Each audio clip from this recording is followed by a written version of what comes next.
skinny fry, popsicle, homemade ghee preparation,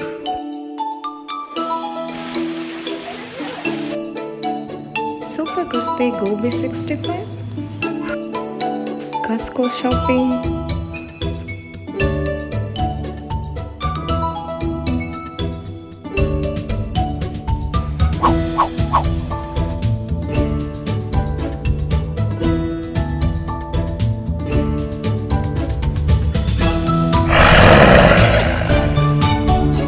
hi வணக்கம் எல்லாருக்கும்.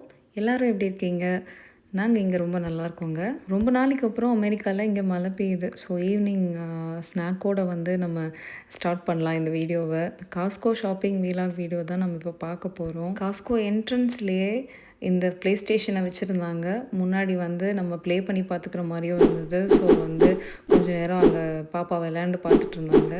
Fruit நிஞ்சாவை பார்த்தோன்னே நானுமே வந்து குழந்தையாகவே மாறி நானும் ப்ளே பண்ணிகிட்டு இருந்தேன் கொஞ்சம் நேரம். இதனோட ப்ரைஸ் பார்த்துட்டிங்கன்னா $350 போட்டிருந்தாங்க. மல்டிவிட்டமின் அந்த மாதிரி அசிடிட்டி இந்த பார்த்திங்கன்னா ஒமிப்ரசோல் அசிடிட்டிக்காக, ஸோ விட்டமின் டி இந்த மாதிரி மெடிசின்ஸ் எல்லாம் நிறையா ஆஃபரில் இருந்தது இந்த டைம்.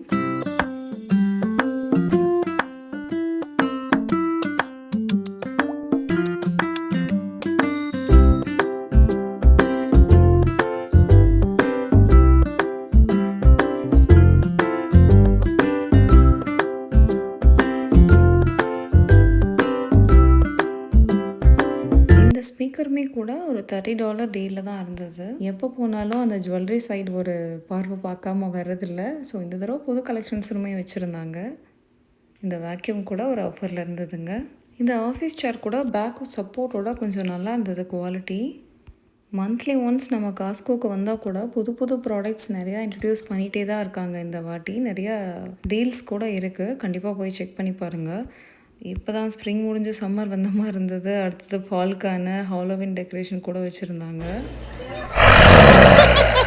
பக்கத்தில் போனாவே நல்லாவே கற்றுதுங்க. பாப்பா தெரிச்சு ஓடி வந்துட்டா. நம்ம ஊரில் இதை பார்க்குறதுக்கு ரொம்பவே வந்து வித்தியாசமாக தான் ஃபீல் பண்ணுவாங்க. பட் வந்து யூஎஸில் அது ஒரு ட்ரெடிஷ்னலாக ஃபாலோ பண்ணுறாங்க. Set of 4 pack of shorts வருது $12.99க்கு. நல்லா இருந்தது இந்த கலெக்ஷன். இந்த வாட்டி நிறைய ட்ரெஸ் கலெக்ஷன்ஸுமே ரொம்பவே நல்லா இருந்தது. இந்த ஸ்னீக்கர்ஸ் கூட பாப்பாவுக்கு வாங்கினோம். ஸ்கெச்சர்ஸ் பிராண்ட் இது. குவாலிட்டி ரொம்ப நல்லா இருந்தது. ஸோ ப்ளூ அண்ட் பர்பிளில் இருந்தது. 2 கலர் இருந்தது. நெக்ஸ்ட்டு நான் போயிருக்கிறது பார்த்திங்கன்னா லேடிஸ் செக்ஷன் டிஷர்ட் தான் பார்த்தேன். நல்ல ஒரு ஃபேப்ரிக் தான் மெட்டீரியல். நிறைய கலர்ஸ்லேயும் இருந்தது. இந்த டிஷர்ட் $9 நினைக்கிறேன். அரௌண்ட் 10 வந்தது ஆக்சுவலி. இந்த வின்டர் வேர் மாதிரி ஒரு நல்ல மெட்டீரியல் தான். கலர்ஸுமே பார்த்திங்கன்னா இந்த கலர்ஸ் எல்லாம் அவைலபிளாக இருந்தது. குட்டீஸ்க்கு பேக் ஆஃப் 2 செட் வர மாதிரி காட்டாஸ் பிராண்டில் $12.99க்கு போட்டிருந்தான். ட்ரெஸ்ஸஸ் எல்லாம் ரொம்பவே நல்லா இருந்தது. எஸ்பெஷலி மெட்டீரியல்ஸ் ரொம்ப நல்லா இருந்தது. இது வந்து நல்ல சாஃப்டான காட்டன் மெட்டீரியல் நல்லா இருந்தது.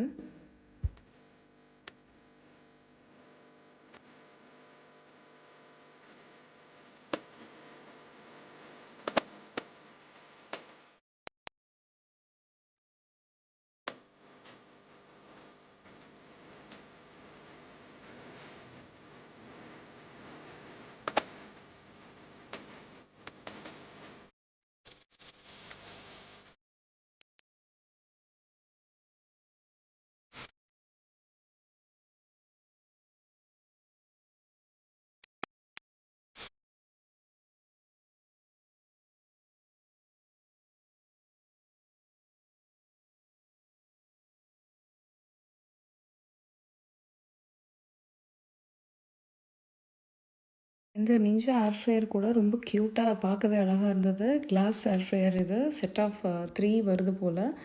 வித் லிட்டோட வந்துடுது. $35 வந்து ரெடியூஸ் பண்ணி போட்டிருக்காங்க. ஓரளவுக்கு ஹார்ட்டியில் இருந்த எல்லா ப்ராடக்ட்ஸுமே நான் போட்டிருக்கேன். ஸோ நமக்கு தேவையானதெல்லாம் வாங்கிட்டு நம்ம இந்த ஷாப்பிங் முடிச்சுட்டு நம்ம வீட்டுக்கு கிளம்பியாச்சு. நெக்ஸ்ட் டே பார்த்துக்கிட்டிங்கன்னா ரொம்ப நாளைக்கு அப்புறம் நல்ல மழை தான். வானம் எவ்வளோ கருகும்னு இருக்குது பாருங்கள். ஆக்சுவலி மழையே இல்லாமல் செடியெல்லாம் அவ்வளோ ட்ரையாக இருந்தது. டெய்லியும் 2 வாட்டி தண்ணி விடுற அளவுக்கு தான் இருந்தது.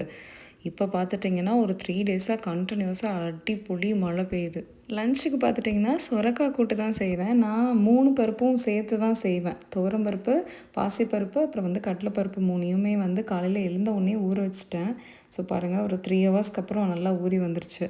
நெக்ஸ்ட்டு வந்து அதுக்கு காலிஃப்ளவர் ஃப்ரை தான் பாப்பா கேட்டா. ஜிஞ்சர் கார்லிக் பேஸ்ட் அரைக்கும் போது ஈக்குவல் குவான்டிட்டியில் போட்டுக்கணும். அப்புறம் பார்த்திங்கன்னா கொஞ்சம் மஞ்சத்தூள், கொஞ்சம் ஒரு ஸ்பூன் எண்ணெய், அப்புறம் கொஞ்சம் உப்பு சேர்த்து அரைச்சிக்கிட்டிங்கன்னா அந்த கலரே மாறாது, ஃப்ளேவரும் ரொம்ப நாளைக்கு நல்லாயிருக்கும். ஒரு 10 டேஸ் வரைக்குமே நான் வச்சுப்பேன். காலிஃப்ளவர் கிறிஸ்பியாக வரதுக்கு இந்த மாதிரி ரேஷியோ ஃபாலோ பண்ணுங்கள். கடலை மாவு, கார்ன்ஃப்ளவர் ரெண்டும் ஈக்குவல் குவான்டிட்டியில் எடுத்துகிட்டு கொஞ்சமாக chicken 65 powder, ginger garlic paste, அப்புறம் வந்து காஷ்மீரி சில்லி பவுடர் ஆட் பண்ணியிருக்கேன். கொஞ்சமாக லெமன் ஜூஸ். அதுக்கு முன்னாடி நம்ம வந்து தண்ணியில் போட்ட காலிஃப்ளவரை இந்த மாதிரி ட்ரை பண்ணி வச்சுக்கலாம். ஸோ இந்த மாதிரி வெசல்ஸில் போட்டு வச்சிட்டோன்னா தண்ணி நல்லாவே ட்ரைன் ஆயிரும். தேவையான அளவுக்கு உப்பு ஆட் பண்ணிக்கலாம். அப்புறமா கொஞ்சம் ஜிஞ்சர் கார்லிக் பேஸ்ட், அப்புறம் லெமன் ஜூஸ். தண்ணி லைட்டாக மட்டும் தெளித்து நல்லா மிக்ஸ் பண்ணி எடுத்துக்கலாம். அதுக்கப்புறம் காலிஃப்ளவர் நம்ம இதில் போடும்போது அதில் இருக்கிற தண்ணியை பார்த்துக்கிட்டிங்கன்னா நல்லா மிக்ஸ் ஆகி வரும். ஸோ இந்த அளவுக்கு இருக்கணும். ரொம்ப தண்ணியாக பண்ணாலும் நல்லா இருக்கிறது இல்லை. ஸோ இந்த மாதிரி பண்ணிவிட்டு அதை வந்து ரெஸ்ட் பண்ணிக்கலாம். ஒரு 1/2 hour இருந்தால் போதும். மதியத்துக்கு நான் கூட்டு தான் பண்ணிகிட்ருக்கேன். ஸோ ரெடி ஆகிட்டுருக்கு. ஆயில் நல்லா சுட வச்சுட்டு அப்புறமா நம்ம இந்த காலிஃப்ளவரை உள்ளே சேர்த்துக்கணும். இல்லை அப்படின்னா அது மாதிரி சதன்னு ஆகிடும், கிறிஸ்பியாக வராது. ஸோ இந்த மாதிரி எடுத்துக்கலாம். ரொம்ப ஓவர் குக்கும் ஆகாமல் இந்த கலரில் நம்ம எடுத்துட்டோம்னா கரெக்டாக இருக்கும். பாருங்கள் எவ்வளோ கிறிஸ்பியாக இருக்கும், ரொம்பவே டேஸ்ட்டாகவும் இருக்கும். நான் நிறையா வாட்டி நிறையா ரெசிபீஸ் ட்ரை பண்ணிவிட்டு இந்த ரேஷியோஸ் தான் எனக்கு கரெக்டாக ஒர்க் ஆகுது. ஸோ வந்து மைதா மாவுக்கு பதிலாக கடலை மாவு யூஸ் பண்ணால் நல்லாயிருக்கு. மைதா மாவு யூஸ் பண்ணால் அது ஒரு மாதிரி ஒட்டி வருது, டேஸ்ட்டும் நல்லா இல்லை. ஸோ இது கண்டிப்பாக ட்ரை பண்ணி பாருங்கள். ரொம்பவே கிறிஸ்பியாக இருக்கும். கிட்ஸ் ரொம்பவே விரும்பி சாப்பிடுவாங்க. பருப்பு கூட்டு அந்த மாதிரி செய்யும்போது இந்த மாதிரி நல்லா காரமாக செஞ்சிட்டோம் ஃப்ரை அப்படின்னா நல்லாவே வந்து லன்ச்சு சூப்பராக முடிஞ்சிரும். வெளியில் அடாது மழை வந்தாலும் நாங்கள் விடாமல் வந்து க்ளீனிங் ஒர்க்கு பண்ணுவோம்டா அப்படின்னு சொல்லி அப்பப்போ க்ளீன் பண்ணிடுறது. ஸோ நைட் டின்னருக்கு வந்து நல்ல காரமான வெங்காய சட்னி தான் பண்ணியிருக்கேன். ஸோ வெங்காய சட்னிக்கு வந்து பார்த்திங்கன்னா ரொம்ப நைஸாக அரைக்காமல் கொஞ்சம் தருன்னு அரைச்சிக்கிட்டோன்னா டேஸ்ட் ரொம்பவே நல்லாயிருக்கும்.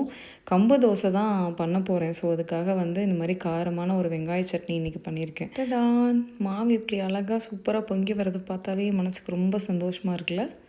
தோசை ஊற்றும் போது கண்டிப்பாக இந்த டிப்பை ஃபாலோ பண்ணுங்கள். 2 தோசைக்கல்லை வச்சுட்டு டக்குன்னு ஊற்றிட்டிங்கன்னா ஈஸியாக வேலை முடியும். இல்லைனா ரொம்ப நேரம் நின்றுட்டே இருக்கிற மாதிரி டயர்டாயிரும். அப்படியே மழையை பார்த்து ரசிச்சுட்டே டின்னர் ரெடி ஆகிடுச்சு. நெக்ஸ்ட் டே பாருங்கள், மழை பிச்சு அடித்து ஊற்றுது காலையிலேயே. சாம்குட்டி சம்மர் லீவில் இருக்கா. ஸோ அவளுக்கு என்ன பண்ணுறதுன்னு தெரியாமல் மழை வந்தோடனே செம எக்ஸைட் ஆகிட்டு உட்காந்து விளாண்டுட்டு இருந்தாங்க.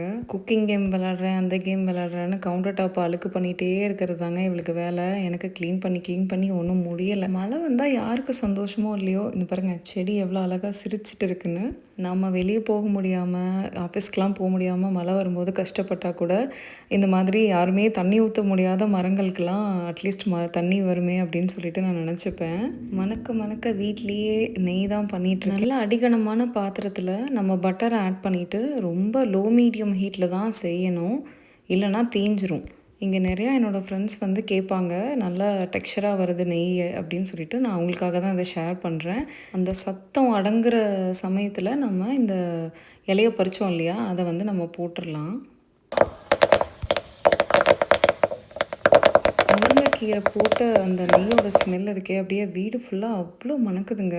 பாருங்கள் இந்த அளவுக்கு இப்படி தான் இருக்கும் நெய். இந்த பட்டர் கொதிக்கிறது அடங்கும் போது நம்ம வந்து கூட இருந்து இந்த அளவுக்கு நம்ம பார்த்துக்கணும். அப்போ தான் சூப்பரான நெய் வரும். ஃபில்டர் பண்ண அந்த முருங்கைக்கீரை அவ்வளோ கிறிஸ்பியாக சூப்பர் டேஸ்ட்டாக இருக்கும். எங்கள் வீட்டில் இதை செய்யும்போது அம்மா எனக்கு இதை வச்சுருந்து நான் எப்போ வருவேனோ அப்போ கொடுப்பாங்க. அதெல்லாம் நான் ரொம்ப மிஸ் பண்ணுறேன். வாட்டர்மெலன் பாப்சிக்கல் ரெசிபி இந்த மாதிரி ஃபில்டர் பண்ணிட்டோம் அப்படின்னா ரொம்பவே நல்லாயிருக்கும். இது வந்து நம்ம வந்து ஜூஸ் இந்த ரெசிபி கூட நம்ம வீடியோவில் ஷேர் பண்ணியிருக்கோம். கண்டிப்பாக செக் பண்ணி பாருங்கள். அப்படியே ஜூஸாக குடிக்கவும் நல்லாயிருக்கும். டெக்ஸ்சர் பார்த்தீங்களா எப்படி இருக்குன்னு. ஃபில்டர் பண்ணி போட்டால் கண்டிப்பாக இந்த மாதிரி வரும். நம்ம ரெகுலர் காய்கறி கூட நாங்கள் zucchini ஃப்ரையும் அடிக்கடி எடுத்து செஞ்சுக்கிறோம். பாருங்கள் இந்த ரெசிபி கூட நம்ம வீடியோவில் ஷேர் பண்ணியிருக்கேன். கண்டிப்பாக செக் பண்ணி பாருங்கள். ரொம்பவே நல்லாயிருக்கும் டேஸ்ட்டு. பாப்பா கூட ஒரு குட்டி மெமரி கேம் தான் விளாண்டுட்டு இருந்தேன். நம்ம வந்து ஞாபகம் வச்சுக்கணும். ஏதாவது ஒரு ஆப்ஜெக்டை நம்ம கையில் எடுத்துகிட்டு அது என்ன எடுத்திருக்கோம் அப்படின்னு சொல்லி அவங்க கண்டுபிடிச்சி சொல்லணும். உண்மையிலேயே எனக்கு வந்து மெமரி ரொம்பவே கம்மி தான். பாருங்கள் நான் என்ன கூத்து பண்ணியிருக்கேன்னு. பாப்பா கூட விளையாடும் போது அவள் டக்குன்னு எல்லாமே சொல்லிட்டா. ஐயோ ஞாபகம் இல்லையே. Maybe if you don't know it is இந்த மாதிரி அவள் கூட ஃபுல்லாக டைம் ஸ்பெண்ட் பண்ணுறதால எனக்கு டைமே இல்லை வீடியோ மேக் பண்ணுறதுக்கெலாம். அது மட்டும் இல்லைங்க, நைட்டுக்கு இது பண்ணு, நூடுல்ஸ் பண்ணு, ஃப்ரை பண்ணுன்னு ஏதாவது ஒன்று ஆர்டர் போட்டுகிட்டே இருக்காங்க மேடம். ஸோ வந்து நூடுல்ஸ் கேட்டதுனால மில்லட் நூடுல்ஸ் தான் பண்ணியிருக்கேன் டின்னருக்கு. இவ்வளோ நேரம் இந்த வீடியோவை பொறுமையாக பார்த்ததுக்கு ரொம்ப நன்றிங்க. நம்ம சேனலுக்கு கண்டிப்பாக சப்போர்ட் பண்ணி சேனலோட க்ரோத்தை இம்ப்ரூவ் பண்ணுறதுக்கு ஹெல்ப் பண்ணுங்கள். பிடிச்சிருந்ததுன்னா லைக் பண்ணுங்கள். தேங்க்ஸ் ஃபார் வாட்சிங்.